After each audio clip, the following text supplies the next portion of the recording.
Hi, I'm Michael and this is California.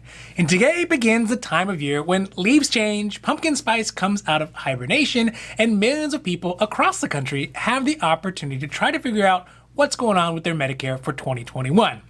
That's right, it's the Medicare Annual Election Period, or AEP. And although it may not seem like a big deal to non-Medicare beneficiaries, but for seniors and people getting their healthcare through Medicare Part A, Part B, Part D, Part C, or Medigap, or Medicare Supplement, now is that spooky time of the year when you can make updates, you can make changes, and figure out if your budget and your healthcare needs still fit that healthcare plan that you have. So today we are talking about the Medicare AEP Annual Election Period, what you can do, what you can't do, and why it's important to re-examine your benefits every single year. Now this is your 5-minute healthy dose. So let's make this quick. But before we do that, if you like this information, if you find it interesting, if you find it helpful, please don't forget to like and subscribe.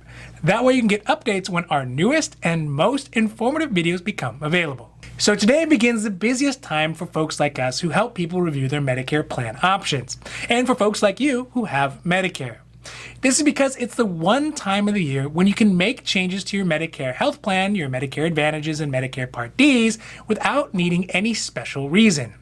AEP runs from October 15th, that's today, through December 7th, and any plan changes you make during the annual election period will go into effect as of January 1st. You can make as many changes as you like during the AEP period, but the last change you make before December 7th is the one that's going to go into effect. Once AEP is over, you will, for the most part, be stuck in that plan until the following year. So you really want to make sure the plan you are choosing is the one that's right for you. Now by now, it's still the morning for most of you, but undoubtedly if you are even close to 65 years old or older, your mailbox, your daytime TV, your newspapers and magazines are exploding with advertisements for meetings, virtual meetings, and all the newest benefits available to you with Health Plan X or Prescription Drug Plan Y. But it's still important for you to stick to the fundamentals of healthcare when you're looking at what your plan options are. Yes, of course, a free alert system with an accelerometer or free gym memberships are really flashy and nice, but if you can't see your doctor or get your medications, it won't do you much good. Now, we will do more videos about what to look for in a plan coming up, so stay tuned. But today, we're just going to stick to AEP. So let's talk about what you can and can't do during the Medicare AEP period. First, what you can do is enroll into a Medicare Advantage plan. You can switch your Medicare Advantage plan, or you can choose to enroll in a Medicare Prescription Drug Plan, a Part D.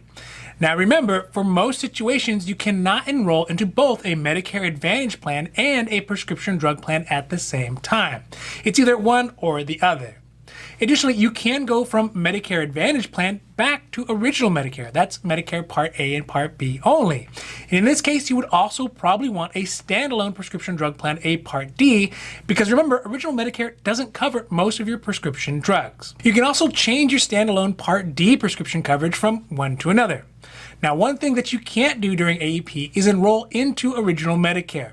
So this would be the case if somebody doesn't have Medicare Part A or Part B, but is already eligible for Medicare and wants to enroll. These folks will have to wait until the Medicare Open Enrollment Period, which doesn't start until January. So now that you know what you can do and when, it's important to understand why you should look over your healthcare options, even if you were satisfied with your plan from 2020. The biggest reason for this is because things change. First, you change. Throughout the year, your healthcare needs may change, your doctors may change, your prescriptions may change. And we all know a lot of people's budgets have changed, especially this year. If you have new health needs, new medications, or new doctors, the existing plan you have right now may no longer fit your needs. Also, the health plans change. So if you have a Medicare Advantage plan, their prices change, their benefits change, doctors come in and out of networks, and health plans sometimes even leave areas. If you have a standalone prescription drug plan, their coverage drugs can change. They can become less or maybe even more expensive. These changes all have an effect on your healthcare. Also, new plans come in and out on a yearly basis with benefits that may fit your needs and your budget more closely. So it's not to say you have to make a change in your plan. You definitely don't. But you should at least take 45 minutes and review your options to make sure your 2021 plan fits you as good as your 2020 plan did. Now, this has been your 5-minute healthy dose. I hope that you found it interesting or helpful or at least useful. And if you did, please don't forget to like and subscribe.